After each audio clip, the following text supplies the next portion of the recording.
Hey you guys, it's Peter, and welcome to my channel, Peterisms, where I tell stories of my life and just little things that I've learned as I've grown into the person that I am today. And every Sunday I do a series over here called Soulful Sundays, which is where I try to, share something that I've learned in my life or something that I need to be reminded of going forward. And I try to do it on Sunday so that we can carry it into the week ahead with us and kind of remember it and be reminded of that. And maybe it be something that we can work on as the week goes on, if that makes sense. And I was kind of just like thinking about different things that I've learned, lessons I've learned in my life that I think are like really powerful to me, that continue to resonate throughout everything that happens in my life. And I was thinking about expectations that I have for others. And I've actually talked about this on here before, about the fact that I have had, high expectations for people in my life, and I'm sure people have had high expectations for me in my life as well.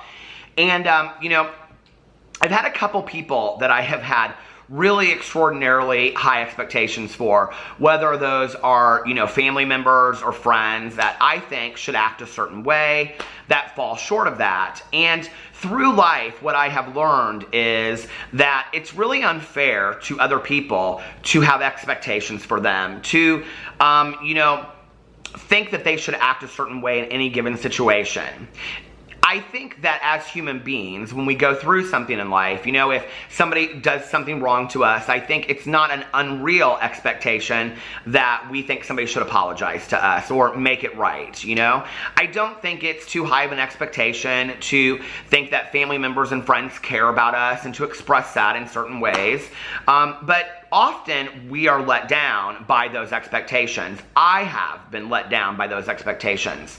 But I also know that I have let other people down, In my life, I've had people come to me and say, I was really hurt because you acted this way. And often, I didn't even realize I was doing it at the time, if that makes sense. I might have a friend of mine say to me, I talked about this here yesterday. I might have a friend of mine say, I haven't heard from you in a couple weeks and it really hurt my feelings. I thought we were closer than that. And I'm so busy and so selfish into what's going on with me that I really didn't think that maybe I should reach out to that person and see how they're doing. So I do understand how it works both ways. The other thing is that I have learned in life that resentments are unfulfilled expectations. And what that means is that when I'm resentful about something, whether it's a person or a situation that didn't go the way that I wanted it to go, that sometimes I have a resentment as a result of that, or I hold a grudge, right? That I think somebody should have acted a certain way and they didn't.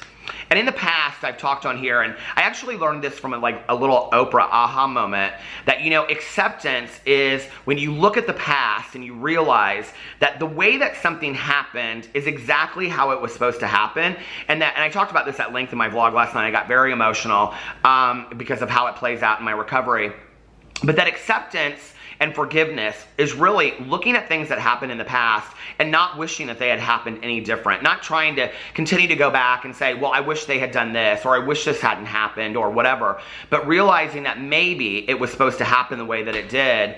A lot of things that have happened in my life, horrible tragedies, I look back later and I think, well, there was a lot that I learned from that, and when I say in my videos that when you're in the middle of the biggest tragedy in your life, look up and say thank you, because you're about to learn a very important lesson, has been proven to me many times, not always, but many times has been proven to me that I've learned a lot of lessons through tragedies that I've gone through. So I don't want to always look back on my life and, just be bitter about the fact that somebody wronged me or somebody didn't meet my expectation or I thought somebody should have been a better friend to me at a certain time or a better family member or whatever, because the reality is I don't know what's going on with them at that point in their life as well if they're not choosing to share that with me. What I have learned over time is that sometimes I have to lower my expectations with people in my life. And I had a situation like this, and Tanya and I, my best friend, we would talk about it, and she'd say, you need to keep on lowering your expectations. And I said, how low do I lower it? And she said, until you have no expectations. And the really great thing about that, right, is if you can get to a point, and I know that while I'm saying this, people are there and they're like, okay, so we're not supposed to have expectations for our friends or anybody in our life. I'm not saying, okay, that you shouldn't have any expectations for people. I'm not saying that you shouldn't think that people should treat you a certain way, that if you're married, that your husband or wife shouldn't, be this way or be that, or care for you or be loving and kind. I'm not saying that family members or friends shouldn't be the same way. I think that it's okay for us to think that that's the way that friends act, or that's the way that family members act. What I'm saying is that when we have those expectations for people, there are going to be times that people fall short of that. People aren't always going to be who we want them to be. They're going to sometimes fall a little short of that. What I have learned is that when I have lowered and lowered and lowered my expectations for people, I'm ultimately surprised in a positive way. Because when I have little or no expectations for somebody, right? Like, let's say if I've been the person on the other end that feels like, my friend hasn't called me in 3 weeks. Like, does she not care about me anymore? But when I have the expectation that she shouldn't call me, like I can call her too, right? Or when I realize maybe she's got a lot going on in her life, I'm not going to guilt trip her for not calling me. Then when she does call me up out of the blue, it's a nice surprise. I'm like, oh my God, it's great to hear from you. Oh, you want to go have lunch? Oh my God, I didn't even think that you would ask me. Yeah, let's go. It'll be fun. I think that the less expectations we have in the world for how the world should treat us or how the world should behave or act, the fewer expectations we have, wrong or right. I'm not saying that we shouldn't have expectations. I'm not saying that people shouldn't act a certain way. I think that we deserve people to act kind and compassionate to us. What I'm saying is we can only control our reaction to the world. And when we have fewer expectations for people, we aren't let down as easily. So as we go in the week ahead, or even after that, right, and you find yourself becoming upset, as I do sometimes, about, well, I can't believe this person said this to me because they care about me, they shouldn't have said this, or this person no-showed me, or, this person never called and said they would, that what I have to really look at is say to myself, well, what was my expectation for that relationship? Maybe I need to lower it, and also be honest with myself about that person, like, for example, if I have a friend of mine that's always late to everything, okay, like a half an hour late, and my expectation is that they're going to be on time, part of that is on me, right? Like, it's time for me to lower my expectation, because the reality is this person has proven to me that they're never going to be on time. And if they're never on time, why would I have an expectation that they're going to be on time? Does that make sense?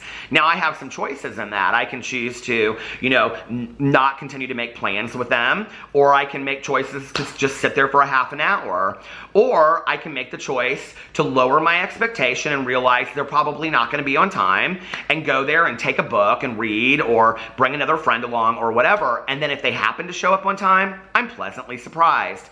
And that's kind of how the world should work, I think, because then we're not so hurt. Then we're not living out of resentment, anger, and rage, because I can tell you there have been times in my life where I have been so hurt by somebody not measuring up to the expectation that I set for them that I don't even want them in my life anymore, And I'm sure that people have felt the same way for me, It's like, we are all of us out there just trying to do, like I say this a lot, that we're just, people trying to have this human experience, trying to get along with one another, trying to be friends with one another. I don't really believe there are a lot of people out there. I think there are a few. I think there are a few that are evil intentioned, but I don't think that most people are out there trying to ruin somebody else's experience in life. I just don't. I think that when people are late and when people don't measure up to experience or to expectations, or don't make phone calls, or don't always talk nice to us and things like that, I don't think that it's out of trying to hurt us. I think it's out of selfishness that they don't see outside of that. So then if I see that I'm interacting with somebody that's selfish, and let's be for real, we've all been selfish at one time or another. We've all been self-centered at one time or another. That's a human trait, okay? I don't think anybody's perfect in that. When we see that, then, that we're dealing with selfishness, we need to lower our expectations, okay? This person thinks about themselves first. Okay, if I'm going to keep them in my life, because we've already talked about setting boundaries and limits for people, if I'm going to keep them in my life, then what I have to realize is this is the condition of the relationship, and I lower my expectation, and I lower my expectation, and I lower my expectation. And then what happens is we accept people where they're at. We don't accept them where we think they should be. We accept them where they're at. And the trick to this is that don't we want people to accept us where we're at? And so if we want people to accept us where we're at, with our faults and our mistakes and our learning experiences and our ability to remain teachable, because remaining teachable says, okay, it doesn't say we're perfect. What it says is we are going to continue to make errors and learn from them. So if we want people to accept our errors and the ability to learn from them, then we also have to be willing to accept people with their errors as well. And that means lowering our expectations for them and maybe accepting people where they're at. And I think that when we do that, we get along a lot better. People surprise us in a positive way. We have better relationships with people. We're not so hurt. We're not so let down. When I look at the times in my life that I've been really hurt or let down the most, it's because I had a higher expectation for somebody. I thought they should behave or act in a different way than they did. And, you know, and I think that's okay. I think in life it's okay to say, I think as human beings we should act a certain way. I just don't know that I think it's very realistic. And on this channel, I like to deal with reality, and I like to deal with how we can move forward. So as we go forward, I think one thing I would suggest, and I'm going to try doing even more, is lowering my expectations for people and accepting them where they're at in the same way that I would want people to lower their expectations for me and accept me where I'm at. I love you guys. I hope you're having an amazing beginning of your week, and I will see you tomorrow. Bye.